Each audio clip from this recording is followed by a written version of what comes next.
What method are you using to memorize the whole New Testament? This is a question that I've been getting a lot, and I've been debating how best to answer it because, there are so many different methods and techniques for memorization, not just for the Bible, but for pretty much anything.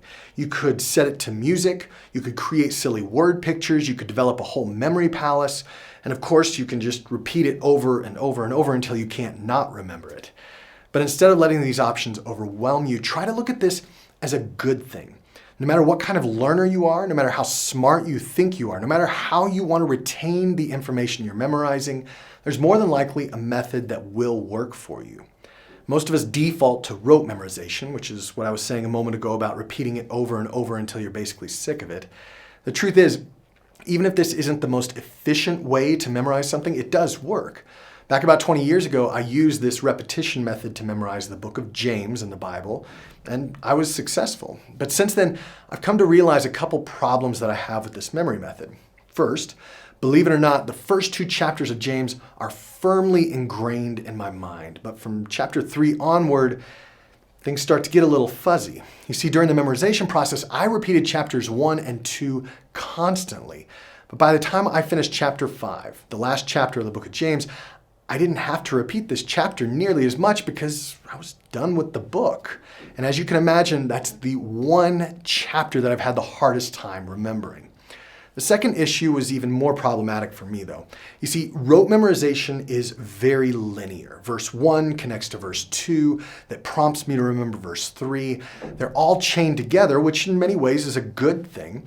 However, the problem arises when you forget just one link in that chain. All it takes is for me to forget a single verse or even a single word sometimes, and all of a sudden I can't finish saying or reciting anything else. You know what I'm talking about? Because rote memorization is very linear, if you break that line at any point, I very easily lose my place. So does that mean that rote memorization is a bad thing? Absolutely not. It all depends on your goals. Which brings me to the question of how I'm memorizing entire books of the Bible. My goal as I'm memorizing the New Testament is to be able to associate chapter and verse numbers with each passage so that I can look up any verse in my mind or hear a verse and be able to know exactly where it is in the Bible. I still want to be able to recite an entire chapter or book in order, but I want to attach that extra information there.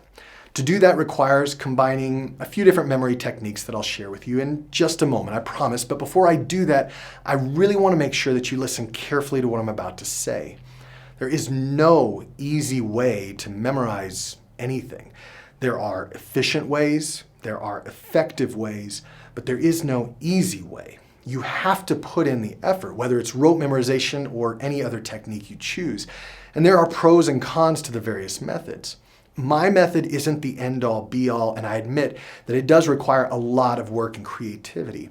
However, I'm taking advantage of some modern memory techniques that have been proven to increase memory retention over time, and I've reaped the benefits of that already. The best way I can explain my Bible memory method is in 3 distinct phases: anchoring, numbering, and story encoding. The first step, anchoring, is better known as the memory palace method or the journey method.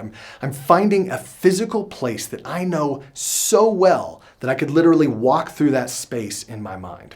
Let's take this office here as an example. I know where my desk is, I know where my shelf is, where the door is, where the window is, etc., etc. Whatever that place is, I'm going to anchor that chapter or book in that place that I want to memorize. Let's say, for example, that I want to anchor the book of Philemon in this office.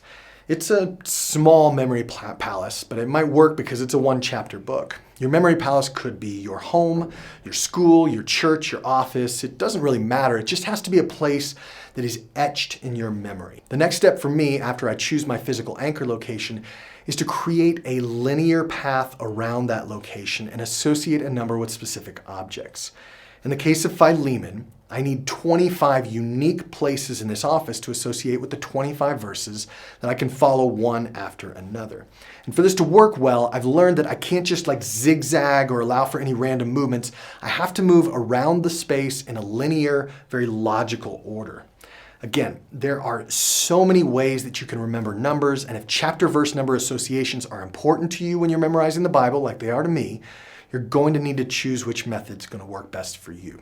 For me, I've modified what's known as the major system, where you associate numbers with letters to create word objects that represent that number.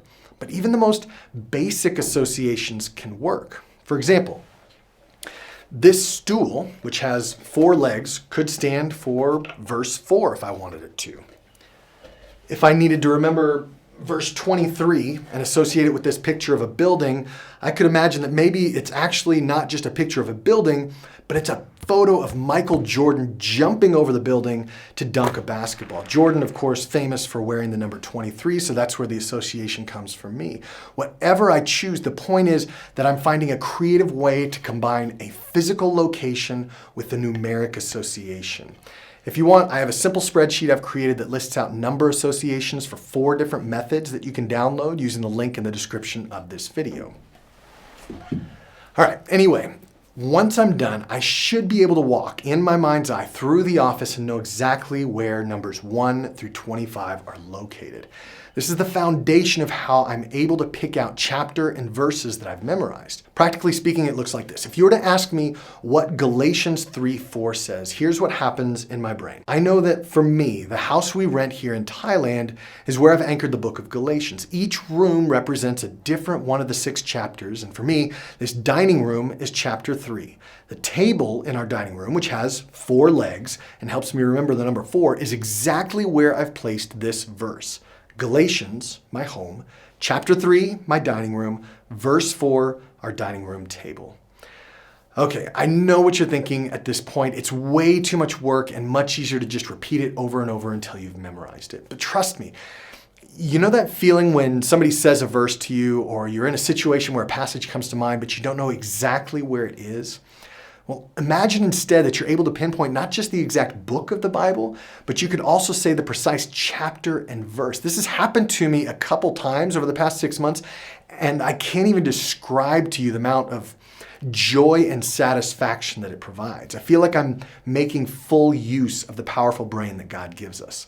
And on top of that, doing this anchor number combination means that even if I forget one verse as I'm reciting it to myself, I can skip ahead to the next one. Unlike rote memorization that relies on a linear progression, the Memory Palace allows me to kind of step back visually, see the entire chapter or even the book from the first verse until the last.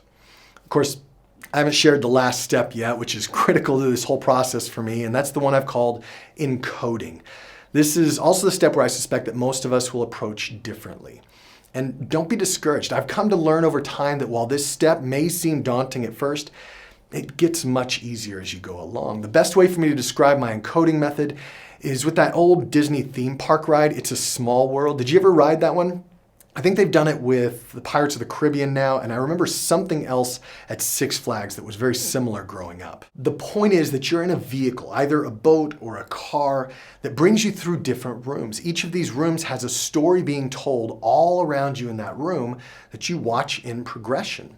The characters themselves don't really move, but there's this craziness and a connection between the different characters and objects in that room that allow you to understand what is happening. There's a story, and that story is the foundation of what I'm calling encoding. Now that I have a specific location in my office and a number associated with that location, I'm now going to use any tool at my disposal to create a story that happens on that location to help me remember that verse.